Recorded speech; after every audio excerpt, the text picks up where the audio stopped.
Hello, my fellow knuckle-dragging, booger-welding Neanderthals. Welcome to Season 12 of Matt's Garage. It's good to have you here. I appreciate you doing what you do in the garage and watching me do what I do. Made a couple changes this season. Got the Stars and Stripes up on the wall. Put up a Bronco poster that Tim Dubb gave me. And I delivered Poppa Bear to my dad, so the Bronco is back in the lift bay. I had to wait a little bit because BendPack is really stupid. When they send you, there's a cable that runs from the button all the way up to the overheight limit switch. And the cable is just long enough to connect to the point where it has to cut the corner. Like it can't go tight in that corner right there. It has to cut the corner. And so the ram hits it, shorts it out. I bypassed the switch to finish Poppa Bear, and then before I put the Bronco in, I want to get that fixed. So I had to get a new switch, buy some cable. Anyway, it's done, so the lift's working. But back to the Bronco. It's consuming oil, or at least it's spitting black oil chunks out of the exhaust, and it's leaking oil. We also need to fix the clutch issue I discovered, or Phil helped me discover in Medford, and install the new stainless steel fuel tank that I won at the raffle at Tom's Bronco Parts, Tom's Offroad, sorry. And a couple other little things for drivability and comfort. I need to get the rear seat, fold and tumble seat installed as well. We're not gonna do all that in this episode. Today I'm really focused on just trying to figure out what's going on with this engine. All right, we're gonna go underneath and see if we can find this leak. Okay, there's a lot of oil puddled around the drain plug.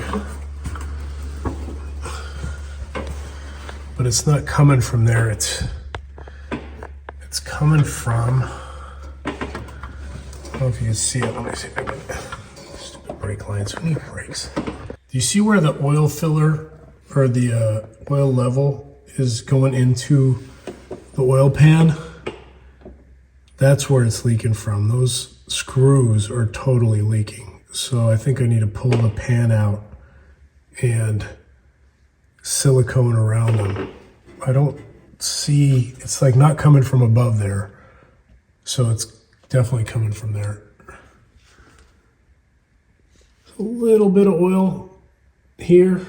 So I'll have to check the other surfaces, but that's an easy fix. I kind of thought that might be the case for the leak, so that's good that that's confirmed. What do I want to do? I want to pull the plug wires. I'm really focused on this side. I mean, I'll pull them all just to compare them, but the black gunk is only coming out of this side, and the smoke I only saw coming out of this side. The thing is, it's unburnt. So I don't think it's piston rings, you know, because I use Molly rings on a dingle ball hone, which you're not supposed to do. You're supposed to use cast iron rings. I didn't really, one of my commenters told me that, but I didn't listen because I was busy and on a deadline. It could be that they're not seating 100% and it's contributing. I don't know. All this is a guess till I pull the plugs. Excuse me, I'm gonna pull the wires out from where you are. So I might have a ring issue, but I think more likely there's something bigger going on. And I've got some theories. It'll be interesting to see what theories prove to be true. So one of my theories is these 90s 5.0s have this goofy port, like that's for smog. It runs like and connects all of the exhaust ports together, and the smog stuff goes out that way in the back. I've plugged that, but I'm wondering if while I was porting the engine, I didn't somehow make the wall too thin or something, and I'm getting oil from the valve train into the cylinder head, into the exhaust port or something goofy like that, because it's just literally shooting sputtering oil chunks out of the back of the engine. All right, we're gonna Lincoln Park it and start with one. Tight.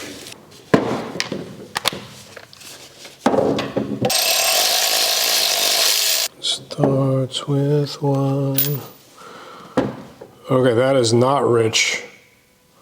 There's no caked up oil. Let me just show you. If anything, that might be too lean. That porcelain is very white. So that's number one.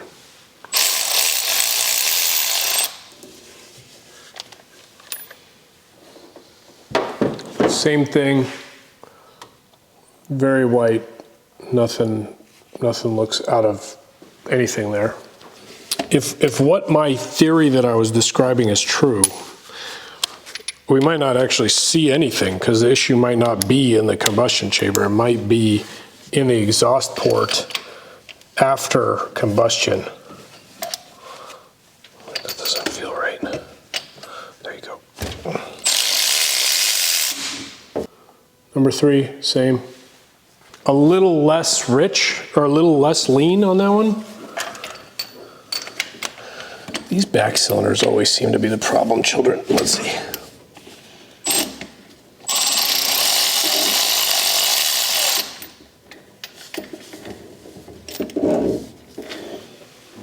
Oh, there you go. That's the one. Number 4. That's obviously the problem cylinder. Good. I'm gonna pull the other bank and then we'll meet at the table, okay? Cool. Bye. 1, 2, 3, 4, 5, 6, 7, 8. I'm gonna take you in close here. 1, 2, 3, 4. You see that's just totally black. But then on the other side, 5, 6 look okay. 7 and 8. Those aren't as bad. They're nowhere near as bad as number 4, but they're definitely like gas or oil soaked. You smell it, see if I can tell. Doesn't smell like gas, smells like oil. Yeah, oil. Okay, now we're gonna do a compression check, see what that tells us. All right, I got my Lone Wolf 6000 here. Is this it? Oh, don't want that. It's fuel. There you go. Let's not let our cables get chopped up by the radiator fan, huh? Probably a good safety measure. Okay, I've got my compression checker thing. Get this in here. It's always a pain because you got to kind of like flip-flop it around to get it to screw in. Compression checks are not fun. Oh, you know what? That light is causing a problem, isn't it? Does it work without lights? Yeah, it's not bad. Let me back you up a little bit. Okay, that's in there. Let's give it a whirl.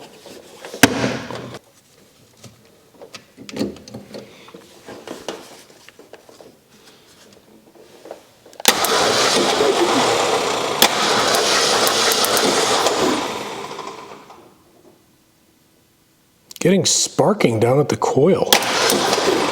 It's sparking to the coil body. Anyway, it's 150. That's interesting. Why is it, that's good compression, 150 on cylinder number 1. Huh. Let me show you this.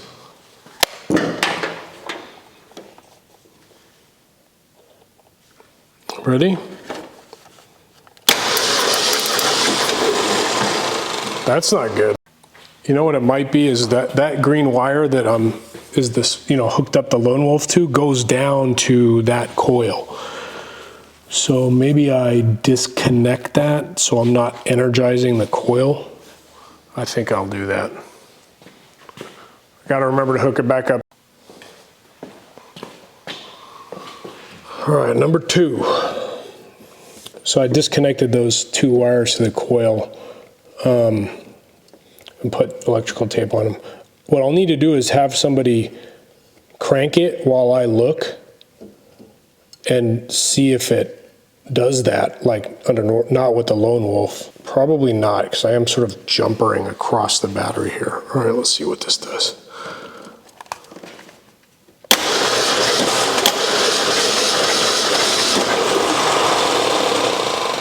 $155. I gotta write these down.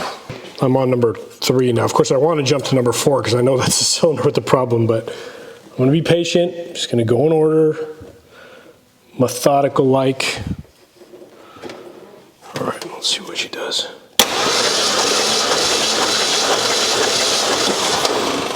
$155, same.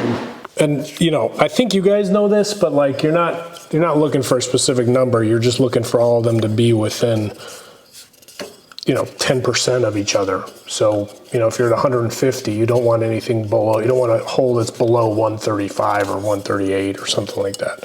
So you're looking for consistency. Now, obviously, well, maybe not so obviously, 150 is a very good compression number.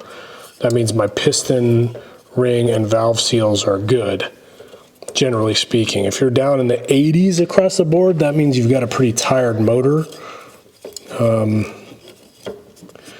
Or an extremely low compression, like, you know, like a flat fender Jeep motor or something.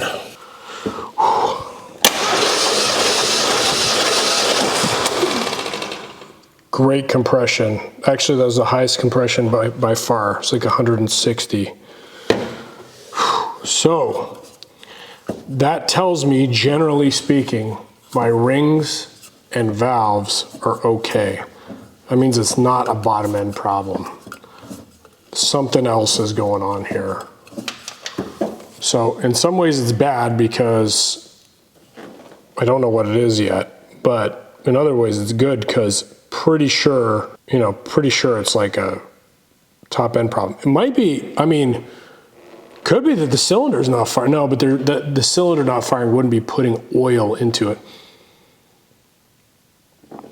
That smells more like gas, but okay, let's do the other side. Okay, you can see here, number 8's a little lower, but everything else is, I mean, it's all within spec, and yeah, so compression's not an issue. All right, boys, you know what I know.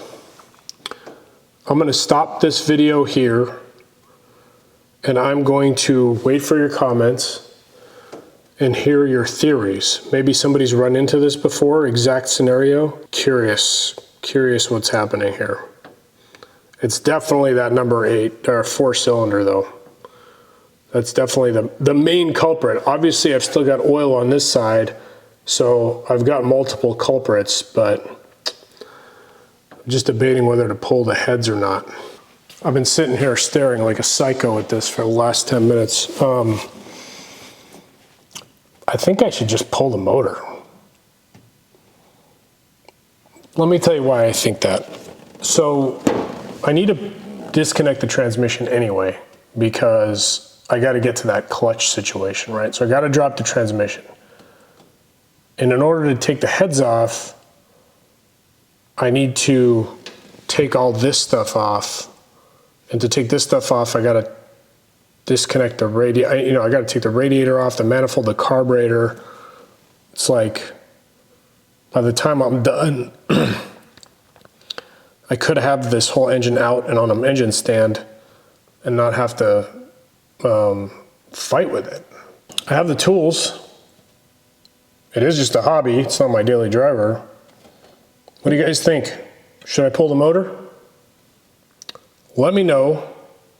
I'm going to read your comments, and then we'll figure out what we decide to do next time on Matt's Garage.